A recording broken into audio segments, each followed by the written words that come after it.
Good morning बच्चों। चलिए आज हम लोग केमिस्ट्री वर्टेक्स में IUPAC की क्लास लेके आए हैं, जो क्लास फर्स्ट ईयर के साथ साथ क्लास इंटर के भी बहुत इंपॉर्टेंट है और क्लास इंटर में ये बहुत काम आएगी, क्योंकि इस बार जिस हिसाब से सिलेबस कम किया गया है उस हिसाब से IUPAC भी रखी जानी तय है। ठीक है, तो देखिए IUPAC होती क्या है। तो सबसे पहले हम लोग IUPAC का फुल फॉर्म देख लेते हैं, international union of pure and applied chemistry, यानी कि एक ऐसा नाम जिसे इंटरनेशनल यानी कि अंतरराष्ट्रीय स्तर पर मान्यता प्राप्त है और इसी के द्वारा इसका नाम बनाया गया है। यानी इसका नाम जो आपके यहाँ होगा वही अन्य देशों में लागू होता है। अब इसमें इंपॉर्टेंट हम लोग नियम देख लेते हैं कि IUPAC में हमें किन बातों का ध्यान रखना है। स्पेशली ये कार्बन बेस्ड है, यदि कार्बन से इंपॉर्टेंट होता है। इसके बाद नियम देख लेते हैं। सबसे पहला नियम देखिए क्या लिखा हुआ है कि सर्वप्रथम हम लोग कार्बन की लंबी श्रृंखला चुनते हैं, यानी जिसका भी आपको IUPAC नाम बनाना है उसमें आपको ये देखना है कि कहां से आप काउंटिंग करेंगे कि आपको कार्बन की सबसे लंबी श्रृंखला मिलेगी। ठीक है, सेकंड पॉइंट देखिए क्या है कि कार्बन की हम गिनती उस तरफ से शुरू करेंगे जिस तरफ से क्रियात्मक समूह या डबल बॉन्ड या ट्रिपल बॉन्ड इनमें से कोई भी एक नजदीक पड़ेगा। यानी जो श्रृंखला डी होगी उसमें हो सकता है कि कोई क्रियात्मक समूह रखा हो, या हो सकता है डबल बॉन्ड हो, या हो सकता है ट्रिपल बॉन्ड हो, या हो सकता है कि कोई एल्किल समूह की श्रृंखला में पड़ रहा हो। तो बस हमें इस बात पे विशेष ध्यान देना है कि हमारी जो कार्बन की काउंटिंग है वो हम उस तरफ से शुरू करें जिस तरफ से वो नजदीक पड़ जाए। ठीक है, तीसरा पॉइंट देखिए क्या है, यदि समूहों और बंधों की संख्या 2, 3, 4, 5 एवं 6 हो तो उनको हम केमिस्ट्री की लैंग्वेज में 2 को हम क्या बोलते हैं, डाई, 3 को क्या बोलेंगे, ट्राई, 4 को क्या बोलेंगे, टेट्रा, और 5 को पेंटा और 6 को हेक्सा। यानी कि अगर डबल बॉन्ड या कोई क्रियात्मक समूह 2 बार आ रहा है, सेम 3 बार आ रहा है, तो उसको फिर हम लोग डाई ट्राई इनका यूज करके लिखेंगे। जैसे OH 2 बार आ गया है, ऑल 2 बार आया है, तो हम लिखेंगे डाई ऑल। ठीक है, इस तरीके से इसका यूज करेंगे। इसके बाद नेक्स्ट नंबर रूल देखिए क्या है, यदि श्रृंखला में सिर्फ सिंगल बॉन्ड यानी श्रृंखला में कोई अदर बॉन्ड ना हो तो हम मूल शब्द के साथ एन जोड़कर लिखेंगे, और यदि श्रृंखला में सिर्फ डबल बॉन्ड हो यानी सिंगल बॉन्ड के साथ डबल बॉन्ड आया हो, ट्रिपल बॉन्ड ना हो तो मूल शब्द में हम इन लगाकर लिखेंगे, और यदि ट्रिपल बॉन्ड आया हो और डबल बॉन्ड ना आया हो तो हम आइन लगाकर लिखेंगे, और यदि तीनों बॉन्ड प्रेजेंट होंगे तो उसमें भी हम देखेंगे वहां सिर्फ एन नहीं आएगा, फिर हमें इन और आइन दोनों का प्रयोग करना पड़ेगा। चलिए अब यहाँ पे एक नया वर्ड आ गया है, मूल शब्द। मूल शब्द कहा जाता है कार्बन को, क्योंकि अभी हमने बताया कि IUPAC किस पे बेस्ड है, कार्बन पे IUPAC बेस्ड है, तो कार्बन इसका प्रिंसिपल वर्ड है यानी कि मूल शब्द है। तो मूल शब्द की कुछ IUPAC नाम उनको देख लीजिए। जैसे अगर कार्बन 1 आया हुआ है तो उसको C1 को हम क्या बोलेंगे, मेथ। अगर कार्बन 2 आए हुए हैं तो C2 को हम क्या बोलेंगे, एथ। अगर कार्बन 3 आए हुए हैं तो C3 को क्या बोलेंगे, प्रोप। अगर कार्बन 4 आए हुए तो क्या बोलेंगे, ब्यूट। कार्बन 5 को क्या बोलेंगे, पेंट। कार्बन 6 को हेक्स। कार्बन 7 को हेप्ट, और कार्बन 8 को आर्क। कार्बन 9 को नोन, और कार्बन 10 को डेट। इनकी सहायता से ही हम लोग IUPAC नेम बनाएंगे। इसके बाद कुछ श्रेणियां हमने लिखी है। एल्केन श्रेणी, इसका फॉर्मूला होता है CnH2n+2, यानी N का आप मान रखेंगे 1 तो एल्केन बन जाएगा यानी कि मेथेन। ऐसे ही एल्कीन का फार्मूला होता है CnH2n। ऐसे ही एल्कीन श्रेणी फार्मूला होता है एल्काइन का CnH2n-2, और एल्किल श्रेणी का फार्मूला होता है CnH2n+1। इसमें आप N का मान बदलते जाइए, 1, 2, 3, 4, वैसे इसके नाम और फार्मूले आपको ज्ञात होते रहेंगे। नाम आपको यहाँ से उठाना है। इसमें एल्केन है तो ये मेथेन हो जाएगा, फिर एथेन हो जाएगा, फिर प्रोपेन हो जाएगा। एल्कीन में रखेंगे तो मेथेन इसमें एग्जिस्ट नहीं करता है, लेकिन एथेन एग्जिस्ट करेगा तो ये एथीन, प्रोपीन ऐसे चलेगा। एल्काइन में रखेंगे तो एथाइन, प्रोपाइन इस तरीके से चलेगा, और एल्किल में रखेंगे तो एथिल, प्रोपिल, मेथिल ऐसे वर्ड चलेंगे। ठीक है, चलिए अब इसके हम लोग एग्जांपल देखते हैं कि IUPAC कैसे बनाई जाती है। इसको पूछ करके एक बार नोट कर लीजिएगा क्योंकि ये सारे नियम अप्लाई होंगे टाइम। चलिए हम लोग सबसे पहले कॉमन से स्टार्ट करेंगे, कॉमन क्या होता है और इसके बाद कैसे कैसे बॉन्ड इंटर करेंगे। देखिए सबसे पहला हम लोग चलिए ये देखिए ना, कुछ एग्जाम्पल हमने आपके सामने लिख लिए हैं। अब इन एग्जाम्पल में सबसे पहला एग्जाम्पल देखिए जो सबसे नॉर्मल, यानी कि इसमें जो कार्बन की श्रृंखला है इसमें कहीं भी ना ही कुछ ज्वाइंट है, ना ही डबल बॉन्ड आया है, ना ही ट्रिपल बॉन्ड आया है, एक सिंपल संरचना दी हुई है।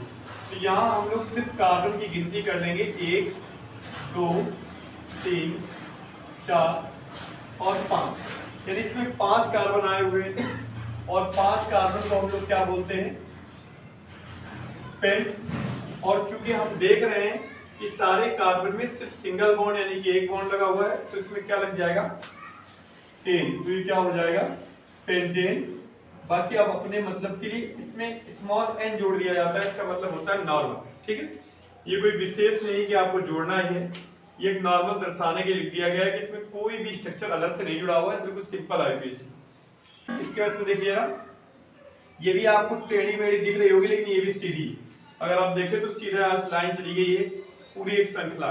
तो यहाँ भी काउंटिंग करेंगे तो यहाँ भी कोई समस्या नहीं, सीधे काउंटिंग करते चले जाएं, 1 2 3 4 5 6 7, यानी इसमें कितने कार्बन टोटल, 7। और सभी कार्बन किससे जुड़े हुए हैं, सिंगल बॉन्ड से, तो 7 को बोलते हैं हेप्ट। सिंगल बॉन्ड है तो एन आ जाएगा, क्या हो जाएगा, हेप्टेन। और हम लोग क्या लगा देंगे, स्मॉल एन, यानी कि नॉर्मल स्ट्रक्चर। फिर इसमें आ जाइए तो यहाँ देखिए, यहाँ समस्या ये आ रही है कि आप एक बार में काउंट नहीं कर सकते हैं, क्योंकि इसमें 2 छोर नहीं है, इसमें 3 छोर है। अभी तक हमें दिख रहा था या तो ये छोर होता था या तो ये, इसमें भी या तो ये या तो ये, लेकिन यहाँ देखिए एक ये छोर है, एक ये, नीचे भी छोड़ दिया हो, यानी आपको किसी एक को छोड़ना पड़ेगा। तो बस हम ये ध्यान देंगे कि हम किस छोर को पकड़ें जिससे सबसे लंबी श्रृंखला मिले। तो देखिए 1 2 3 4 5, या तो इधर चले जाएं या तो आप इधर चले जाएं, दोनों साइड से आपको 5 कार्बन ही मिलेंगे, 5 से ज्यादा कार्बन आपको नहीं मिलेंगे। तो हमें 5 कार्बन मिल रहे हैं, बस अब गिनती कहां से की जाएगी, इस तरफ से या इस तरफ से। तो उसके लिए भी सेकंड नंबर रूल लिखा हुआ था कि गिनती हम उस तरफ से करेंगे जिस तरफ से समूह में नजदीक मिल जाए। तो इस तरफ से करेंगे तो ये हमें नजदीक मिल जाएगा, जबकि यहां से करते हुए दूर पड़ेगा, इसलिए हम लोग काउंटिंग इस साइड से करेंगे, 1 2 3 4 5। काउंटिंग करने के बाद सबसे पहले हम उसको लिख दें जो काउंटिंग से छूट गया है। जैसे 2 नंबर पे क्या छूट गया है, CH3, तो इसको हम क्या लिखेंगे, 2, यानी 2 नंबर पे छूटा है। और CH3 कौन समूह होता है, मेथिल समूह। फार्मूला जो हमने लिखवाया था नीचे एल्किल समूह को उसमें रखेंगे, तो L बराबर रखने पे CH3 आ जाएगा, उसे क्या बोलते हैं, मेथिल। अब इसका काम खत्म हो गया, हमने लिख दिया कि कौन छूटा था। अब हम देखेंगे कार्बन कितने हमारे पास, 5, तो कार्बन 5 को हम लोग क्या बोलते हैं, पेंट। सब में सिंगल बॉन्ड है तो क्या हो जाएगा, पेंटेन, यानी कि 2 मेथिल पेंटेन, इसका फार्मूला आ जाएगा। इसी तरीके से इसको देखेंगे तो यहाँ 4 छोर हैं, चारों छोर में हम काउंटिंग नहीं कर सकते, हमारे लिए 2 ही छोर पर्याप्त है। बस इतना देख लीजिए कि कहां से कार्बन आपको ज्यादा मिल जाएंगे। तो अब यहाँ से काउंटिंग करते हैं तो 1 2 3, या 1 2 3, या 1 2 3, आप किसी भी साइड जाए आपको 3 कार्बन ज्यादा इसमें नहीं मिल रहे हैं, तो हम लोग सिंपल सी काउंटिंग कर लेंगे, 1 2 3। अब देखिए इसमें 2 एल्किल समूह छूट गए हैं, एक ऊपर है और एक नीचे, और दोनों 2 नंबर पे ही छूटे हैं, तो हम क्या लिखेंगे, 2 कामा 2, 2 कामा 2 इसलिए लिखा है, एक बार 2 ऊपर वाले के लिए, एक बार 2 नीचे वाले के लिए, और सेम नंबर है, और जो जुड़ा हुआ है वो भी सेम है, दोनों मेथिल है, इसलिए एक साथ लिखा गया है। और 2 बार जब कोई चीज आती है तो केमिस्ट्री में हम क्या लगाते हैं, 2 को डाई, ठीक है। और डाई के साथ ही CH3 क्या है, इसको हम बोलते हैं मेथिल, तो 2 कामा 2 डाई मेथिल। इसके बाद कार्बन हमारे पास कितने हैं, 3, तो इसका नाम क्या आ जाएगा, 3 कार्बन को हम क्या बोलते हैं, प्रो। सब में सिंगल बॉन्ड तो क्या हो जाएगा, प्रोपेन, यानी कि 2 कामा 2 डाई मेथिल प्रोपेन। चलिए और एग्जांपल देख लेते हैं इसके। चलिए देखिए जरा, डबल बॉन्ड का 1-2 एग्जांपल ले लेते हैं। जैसे CH3 single bond, CH double bond, CH2। अब देखिए यहाँ डबल बॉन्ड आया हुआ है, अगर आप यहाँ काउंटिंग करेंगे तो काउंटिंग में तो कोई समस्या नहीं, हमारे पास 3 कार्बन है, 2 ही छोर है, ठीक है। इन बस समस्या ये काउंटिंग इस तरफ से होगी या इस तरफ से होगी। तो यहाँ हमें देखना पड़ेगा कि कहाँ से डबल बॉन्ड नजदीक पड़ रहा है, ठीक है।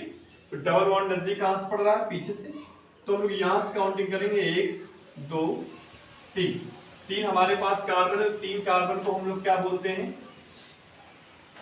प्रो। अब चूंकि डबल बॉन्ड आ गया है तो सिंगल बॉन्ड का काम बिल्कुल खत्म हो जाएगा, यानी एन नहीं आएगा। अब हम क्या लिखेंगे, इन, तो ये क्या हो जाएगा, प्रोपीन, और 1 हमें लगाना पड़ेगा क्योंकि जो इन वर्ड आया है वो एक नंबर के बाद डबल बॉन्ड रखा हुआ है, उसकी वजह से इन वर्ड आया, इसलिए प्रोपीन 1 लिखा गया है इसको, ठीक है। सेकंड नंबर एग्जांपल देख लीजिए।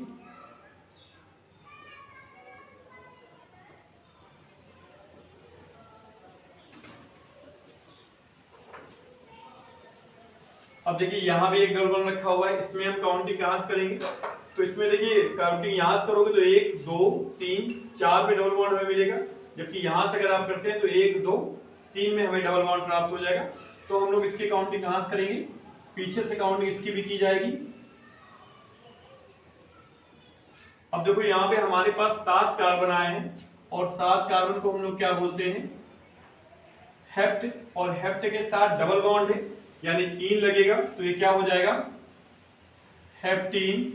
और हेप्टीन में जो इन है वो कहां से आया है, तो देखिए 3 नंबर के बाद डबल बॉन्ड आया, तो क्या लिखेंगे, हेप्टीन 3। तीसरा नंबर एग्जांपल और देख लें, जिसमें हम लोग एल्किल समूह भी साथ में ले लेंगे और डबल बॉन्ड की संख्या को बढ़ा देंगे, ठीक है। तो CH के साथ एक CH3 और ले लिया है,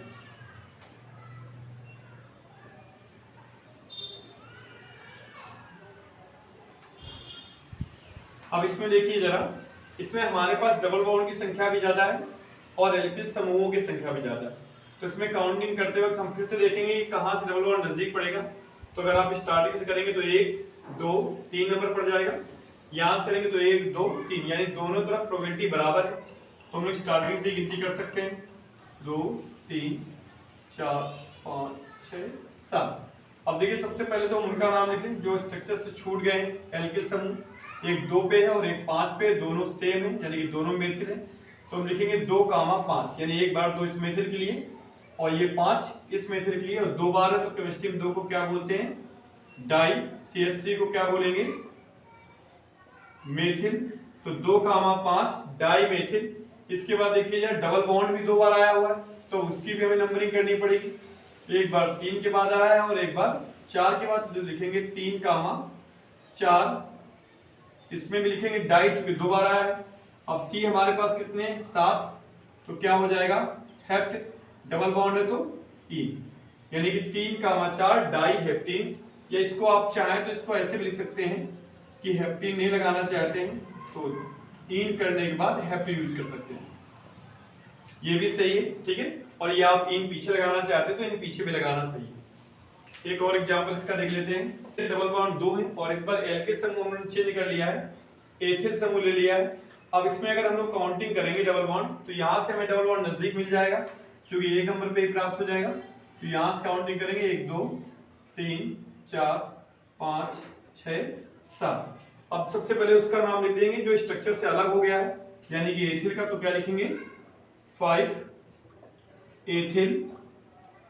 और इसके बाद डबल बॉन्ड 2 बार आया है तो उसकी भी काउंटिंग की जाएगी, तो एक डबल बॉन्ड 1 के बाद आया है और एक डबल बॉन्ड 4 के बाद आया, तो लिखेंगे 1,4 डाई। अब या तो पहले आप इन लिख दें उसके साथ हेप्ट लिख दें, या आप इसको हेप्टीन भी लिख सकते हैं, ठीक है। इस तरीके से डबल बॉन्ड में वर्क करेगा। अब हम लोग एग्जांपल देख लेते हैं ट्रिपल बॉन्ड वाले, जिसमें ट्रिपल बॉन्ड प्रेजेंट होगा। देखिए इसी तरीके से अगर ट्रिपल बॉन्ड का हम लोग देखें, जैसे CH ट्रिपल बॉन्ड CH, अब देखिए इसमें गिनती करने की कोई समस्या नहीं क्योंकि 2 ही कार्बन, 2 ही छोर हमारे पास हो सकते हैं।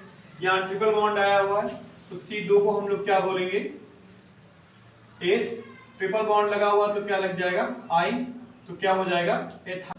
अब इसमें एग्जांपल में हम लोग क्या देख रहे हैं, ट्रिपल बॉन्ड बीच में आया हुआ है। अब यहाँ से काउंट करेंगे तो 1 2 3 पड़ेगा और यहाँ से भी काउंट करेंगे तो 1 2 3 पड़ेगा। लेकिन यहाँ से काउंट करने में हमें बेनिफिट ये हो जाएगा कि हमें एल्किल समूह भी प्राप्त हो जाएगा, इसलिए हम लोग काउंटिंग किस साइड से करेंगे, इस साइड से काउंटिंग कर लेंगे, 1 2 3 4 5 6। अब देखिए यहाँ पे सबसे पहले हम लोग किसका नाम लिखेंगे, जो ये लास्ट में एल्किल समूह छूट गया है तो लिख देंगे 2, में मेथिल जो छूट गया है उसको लिख दो 2 मेथिल। इसके बाद हमारे पास कार्बन देखिए कितने आए इसमें, 6 कार्बन इसमें दिए हुए, तो 6 कार्बन को हम लोग क्या बोलते हैं, हेक्स, और हेक्स के साथ ट्रिपल बॉन्ड आया है तो क्या लिखेंगे, हेक्साइन, यानी कि आयन इसमें जोड़ देंगे तो हेक्साइन हो जाएगा। और आयन आया कहां से, तो ट्रिपल बॉन्ड के बाद आया तो इसलिए हेक्साइन 3 कर देंगे। ठीक है, इसमें देख लीजिए डबल बॉन्ड की संख्या अब 2 हो गई। ठीक है, इसमें काउंटिंग करेंगे तो डबल बॉन्ड यहां से अगर काउंटिंग करते हैं ट्रिपल बॉन्ड तो 1 2 तीसरे पड़ेगा जाके, यहां से काउंट करते हैं तो यहां से भी 1 2 तीसरे पड़ेगा।